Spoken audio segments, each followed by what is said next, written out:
ഞാൻ ജർമിൻ ഷീബ, തിരുവനന്തപുരം പാറശാലയിലിരുന്ന് വരണു. ഞാൻ 2021 സെപ്റ്റംബറിലാണ് ആദ്യമായിട്ട് ഓൺലൈൻ ഉടമ്പടി എടുത്തത്. അപ്പോൾ കൊറോണ കാലത്തായിരുന്നതുകൊണ്ട് ഓൺലൈൻ ഉടമ്പടിയാണ് എടുത്തത്. ഉടമ്പടി എടുക്കാനുള്ള കാരണം എൻ്റെ ഒരു ബന്ധു കൃപാസനത്തെക്കുറിച്ച് എനിക്ക് പറഞ്ഞു തന്നത് മൂലമാണ് ഞാൻ ഇവിടെ അറിഞ്ഞത്. മാതാവിനെക്കുറിച്ച് ഞാൻ അതുവരെ ഓൺലൈനിൽ ആരാധനകളൊന്നും കൂടാൻ ഇഷ്ടമില്ലാത്ത ആളായിരുന്നു. അത് തൊട്ട് ഞാൻ ഇവിടെ കൃപാസനത്തിൻ്റെ ഓൺലൈൻ പ്രോഗ്രാം എല്ലാം കാണാൻ തുടങ്ങി. പൂജയും ലൈവ് പ്രോഗ്രാം എല്ലാം കാണാൻ തുടങ്ങി. അമ്മയുടെ അനുഗ്രഹം എനിക്ക് കിട്ടാൻ തുടങ്ങിയപ്പോൾ ഞാൻ വിശ്വസിക്കാൻ തുടങ്ങി. അപ്പോൾ ഒരു മാസം ഓൺലൈൻ ഉടമ്പടി എടുത്ത് ഒരു മാസം ആയപ്പോഴേക്കും നമ്മുടെ വീട്ടിൽ ചേട്ടന് എനിക്കൊക്കെ കൊറോണ വന്നപ്പം ഞാൻ അമ്മയോട് പ്രാർത്ഥിച്ചു, ഞാൻ ആശുപത്രിയിൽ പോയാൽ എങ്ങനെ അമ്മ എൻ്റെ ഉടമ്പടി പൂർത്തിയാക്കുക, എനിക്ക് പ്രതീക്ഷീകരണ പ്രാർത്ഥന ഒന്നും പറയാൻ പറ്റില്ലല്ലോ എന്ന് കരഞ്ഞ് പ്രാർത്ഥിച്ച്. അപ്പോൾ എനിക്ക് ആശുപത്രി പോവേണ്ടി വന്നില്ല, വീട്ടിൽ തന്നെ ഇരുന്ന് ട്രീറ്റ്മെൻറ്റ് എടുത്തു. അങ്ങനെ എൻ്റെ ഉടമ്പടി തുടർന്നു. ചേട്ടന് കുറേ പ്രോബ്ലം ഉണ്ടായി. ഒരു മാസത്തോളം ആശുപത്രിയിലിരിക്കേണ്ടി വന്നു. എല്ലാവരും ഭയങ്കര കരച്ചിലായിരുന്നിട്ടും എനിക്ക് നല്ല ഉറപ്പുണ്ടായിരുന്നു, അമ്മ സുഖപ്പെടുത്തി തരും, ഞാൻ ഉടമ്പടിയിലാണല്ലോ എന്ന് ഞാൻ ഉറച്ച് വിശ്വസിച്ച് ഒരുപാട് പ്രാർത്ഥിച്ചു. അതിൻ്റെ ഫലമായിട്ട് ചേട്ടന് നല്ല സുഖം കിട്ടി. ഞാൻ ഓൺലൈൻ ഉടമ്പടിയിൽ എൻ്റെ ചേട്ടൻ്റെ പൊടി വലി ഞാൻ ഉടമ്പടിയിൽ ഒരു നിയോഗമായിട്ട് വെച്ചിരുന്നു. എന്ത് ചെയ്തിട്ടും മാറാത്ത ഒരു ശീലമായിരുന്നു. പക്ഷേ എൻ്റെ പ്രാർത്ഥന അമ്മ കേട്ടു, അവർക്ക് ആ ശീലം മാറ്റിക്കൊടുത്തു. പിന്നീട് എനിക്ക് ഞാൻ നല്ല വിശ്വാസിയുള്ളവളായിരുന്നു. കൊച്ചിലെ പ്രാർത്ഥന പള്ളിപരമായിട്ടുള്ള എല്ലാം ചെയ്യും. പക്ഷേ എപ്പോഴേക്കോ എൻ്റെ കുമ്പസാരം മുടങ്ങിയിരുന്നു. പക്ഷേ ഉടമ്പടിയിൽ വന്നപ്പം അതിലുള്ള കാര്യമല്ലേ കുമ്പസരിക്കേണ്ടത്. അപ്പോൾ എനിക്ക് കുമ്പസരിക്കണമെന്ന് ആഗ്രഹമുണ്ടായിരുന്നു. അപ്പം പള്ളിയെല്ലാം അടച്ചു കിടന്നു. പക്ഷേ ഞാൻ പ്രാർത്ഥിച്ചു, അമ്മേ എനിക്ക് കുമ്പസാരത്തിനുള്ള വഴി ഒരുക്കി തരണമെന്ന്. പിന്നീട് പെട്ടെന്ന് പള്ളി തുറന്നു. നമ്മുടെ പള്ളിയിൽ തന്നെ ഒരു ആരാധനയിൽ കുമ്പസാരം ഉണ്ടായിരുന്നു. ഞാൻ കുമ്പസരിച്ച്. അത് എനിക്ക് അമ്മ തന്ന വലിയൊരു അനുഗ്രഹമായിട്ടാണ് ഞാൻ കരുതുന്നത്. ഉടമ്പടി എടുത്തില്ലായിരുന്നെങ്കിൽ ഞാൻ ഇന്നേ വരെ ചിലപ്പം കുമ്പസരിക്കാറില്ലായിരുന്നു. പിന്നീട് 2022 ആഗസ്റ്റിൽ ഞാൻ ഇവിടെ വന്ന് തീർത്ഥാടന ഉടമ്പടി എടുത്തു. അതിൽ ഞാൻ ഒരു പ്രോപ്പർട്ടി വിൽക്കാൻ വേണ്ടിയിട്ട് വെച്ചിരുന്നു നിയോഗമായിട്ട്. ഞാൻ ഇവിടെ വന്ന് ഉടമ്പടി എടുത്ത് വീട്ടിൽ പോയി അടുത്ത ദിവസം തന്നെ പെട്ടെന്ന് ഒരാൾ വന്ന് ചോദിച്ച്, ഇങ്ങനെ പെട്ടെന്ന് നടക്കുന്നു ഒരിക്കലും വിശ്വസിച്ചിരുന്നില്ല നമ്മൾ. പെട്ടെന്നത് അങ്ങ് വിറ്റ് കിട്ടി. അതിനും അമ്മ മാതാവിന് കൊടാനക്കോടി നന്ദി. പിന്നീട് മോളുടെ കല്യാണ കാര്യം വച്ചിരുന്നു. ഒരുപാട് നോക്കി തളർന്നിരുന്ന സമയത്താണ് എന്ത് ചെയ്യണമെന്ന് എല്ലാവരും തളർന്നിരുന്നു. അപ്പോഴും തന്നെ ഒരു നല്ല വിശ്വാസ കുടുംബത്തിലുള്ള, നമുക്ക് ഏറ്റവും അറിയാവുന്നുള്ള വിശ്വാസ കുടുംബത്തിലുള്ള ഒരു പയ്യനെ അമ്മ കൊണ്ട് തന്നു. അതും അമ്മയുടെ മാധ്യസ്ഥമുള്ള ഒരു പള്ളിയിൽ വെച്ച് നടത്താൻ, നമ്മുടെ പള്ളിയിലല്ല, അങ്ങനെ നമ്മൾ വിചാരിച്ചിരുന്നതല്ല, ഒരു അമ്മയുടെ മാധ്യസ്ഥമുള്ള ഒരു പള്ളിയിൽ വെച്ച് നടത്താൻ അമ്മ അനുഗ്രഹിച്ചു.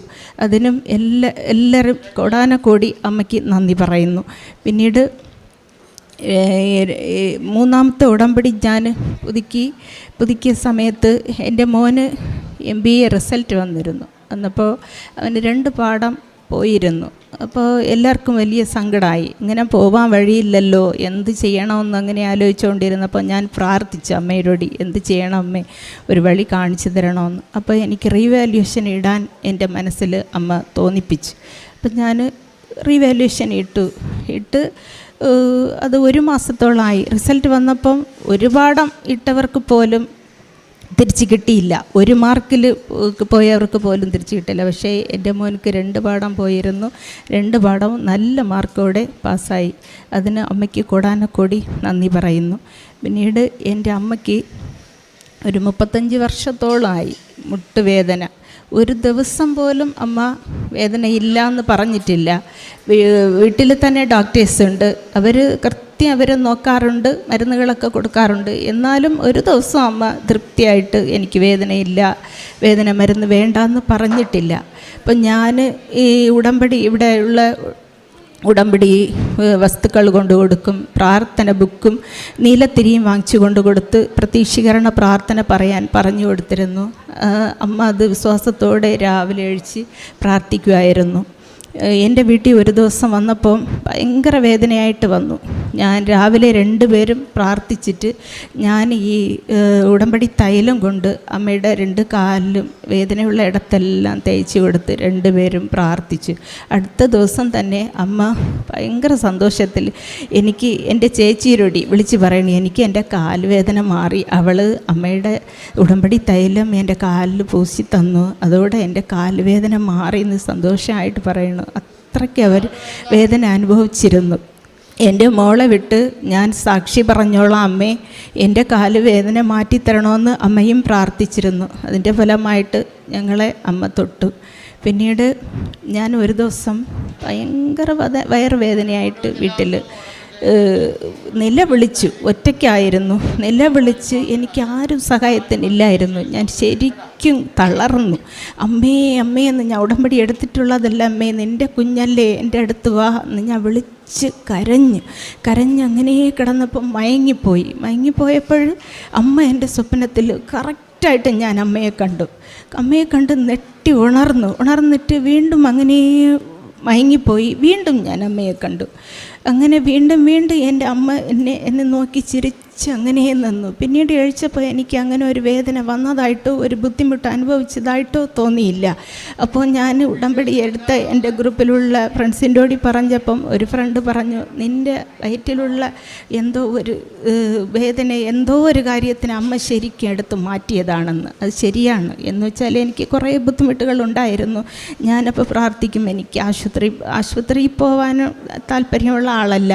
അപ്പം ഞാൻ ആശുപത്രിയൊന്നും പോവാറില്ല, എനിക്ക് സ്കാൻ എടുക്കണമെന്ന് പറയും. അങ്ങനെ അതൊന്നും ഇല്ലാതെ എനിക്ക് മാറ്റിത്തരണമെന്ന് ഞാൻ പ്രാർത്ഥിച്ചിരുന്നു. അമ്മ എന്നെ നേരിട്ട് വന്ന് തൊട്ട് എനിക്ക് എല്ലാ ബുദ്ധിമുട്ടുകളും മാറ്റിത്തന്നു. അതിന് എൻ്റെ അമ്മയ്ക്ക് കോടാനക്കോടി നന്ദി. പിന്നീട് എൻ്റെ ഒരു ദിവസം ഞാൻ പല്ലുവേദനയായിട്ട് റൂട്ട് കനാൽ ട്രീറ്റ്മെൻറ്റ് ചെയ്യണമെന്ന് ആശുപത്രിയിൽ പോയിരുന്നു. അപ്പം അത് ചെയ്യുമ്പോൾ എന്തായാലും വേദന ശരിക്ക് വരും. എൻ്റെ മോൾ തന്നെ ഡോക്ടറാണ്, അവളും പറഞ്ഞു ശരിക്കും വേദന വരും, വേദന മരുന്ന് അമ്മ ഉറപ്പായിട്ടും കഴിക്കണമെന്ന്. ഞാൻ ഇതൊന്നും കേൾക്കാതെ ഉടമ്പടി തൈലം എടുത്ത് പൂശി പിന്നീട് കിടന്നു ഉറങ്ങി. എനിക്ക് വേദനയില്ല, ഒന്നുമില്ല. ഒരു ചെറിയ വേദന പോലും എനിക്ക് വന്നില്ല. അത് അങ്ങ് മോളോടി പറഞ്ഞപ്പോൾ അവൾ അതിശയിച്ചു. ആ അമ്മയുടെ അതിശയം തന്നെ, ഉടമ്പടി അമ്മ എടുത്തിട്ടുണ്ടല്ലോ അതുകൊണ്ടാണ്, അല്ലാതെ ഇത്ര വേദന വരാതിരിക്കില്ല, അങ്ങനെയൊക്കെ പറഞ്ഞു. ഇങ്ങനെ എനിക്ക് ഒരുപാട് അനുഗ്രഹങ്ങൾ അമ്മ തന്നിട്ടുണ്ട്. ഞാൻ കാരുണ്യ പ്രവർത്തികളായിട്ട് വൃദ്ധസദനങ്ങളിലും അനാഥ മന്ദിരങ്ങളിലും ഞങ്ങൾ ഉടമ്പടി എടുത്ത് ഒരു ഗ്രൂപ്പായിട്ട് ഫ്രണ്ട്സ് എല്ലാം കൂടി ചേർന്നിട്ട് പോവും. അവിടെ എന്തവർക്ക് ആവശ്യമെന്ന് വിളിച്ച് ചോദിച്ചിട്ട് ആ സാധനങ്ങൾ എല്ലാവരും കൂടി പൈസ ഇട്ട് വാങ്ങിച്ചു കൊണ്ടുപോകും. പിന്നെ വീടുകളിലും ആശുപത്രികളിലും രോഗികളായിട്ട് കഴിയുന്നവരെ നോക്കാൻ പോകും. അപ്പോൾ വീടുകളിൽ ഒറ്റയ്ക്ക് കഴിയുന്നവരാണെങ്കിൽ അവരെ കുളിപ്പിക്കാനും തുണി നനച്ച് കൊടുക്കാനും, പിന്നെ പുണ്ണുകളുണ്ടെങ്കിൽ അത് ഡ്രസ്സ് ചെയ്ത് കൊടുക്കാനും എല്ലാം ശ്രമിക്കാറുണ്ട്.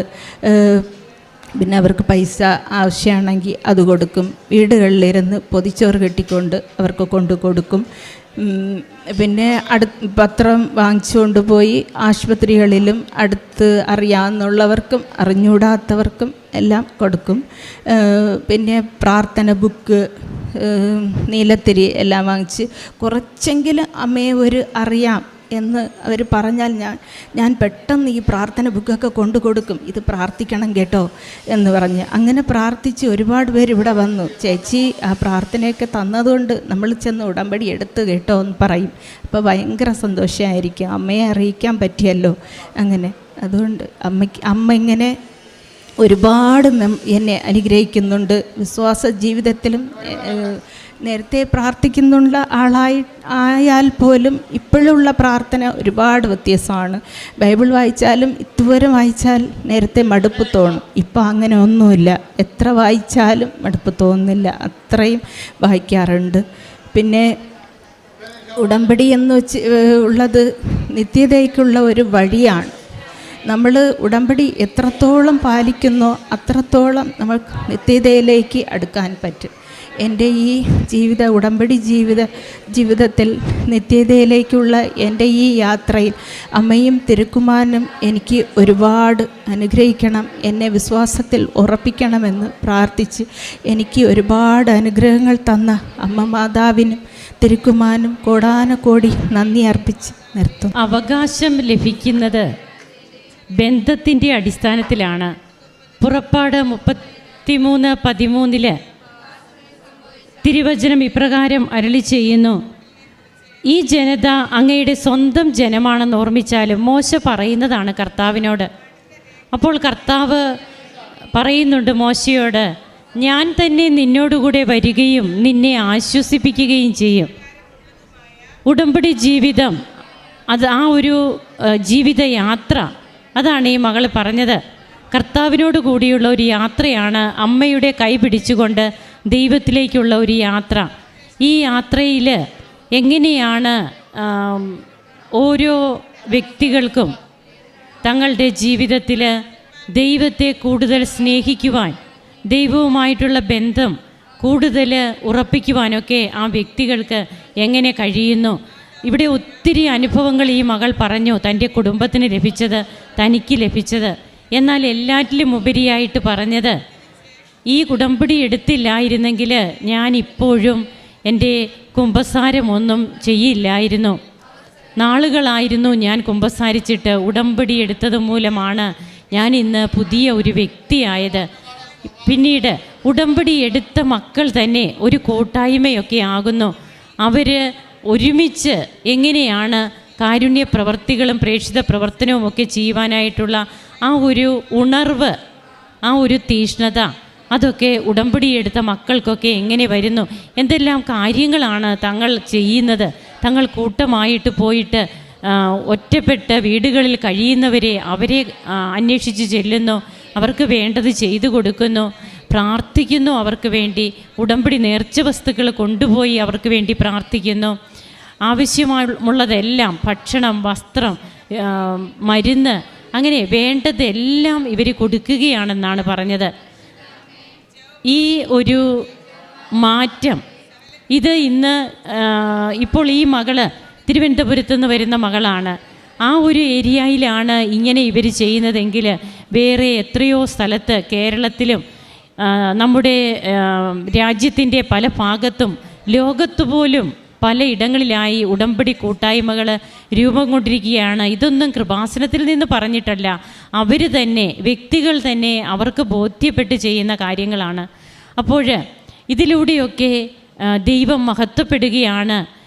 വേദപാഠ ക്ലാസ്സിൽ നാം പഠിച്ചിരുന്ന കാരുണ്യ പ്രവർത്തികൾ, ശാരീരികവും ആത്മീകവും, ആ പ്രവർത്തികളാണ് ഇന്ന് ഉടമ്പടി എടുക്കുന്ന മക്കൾ ഏറ്റെടുത്ത് തങ്ങളുടെ ഒരു ജീവിത നിയോഗമായിട്ട് ചെയ്യുന്നത്. തൻ്റെ കുടുംബത്തിനും തനിക്കും ലഭിച്ച കൃപകൾക്ക് ഈ മകൾ നന്ദി പറയുമ്പോൾ നമുക്കും കരങ്ങളടിച്ച് ഈശോയ്ക്കും അമ്മയ്ക്കും നന്ദി പറയാം, ദൈവത്തെ മഹത്വപ്പെടുത്താം. യേശുവേ നന്ദി, യേശുവേ സ്തുതി, യേശുവേ ആരാധന.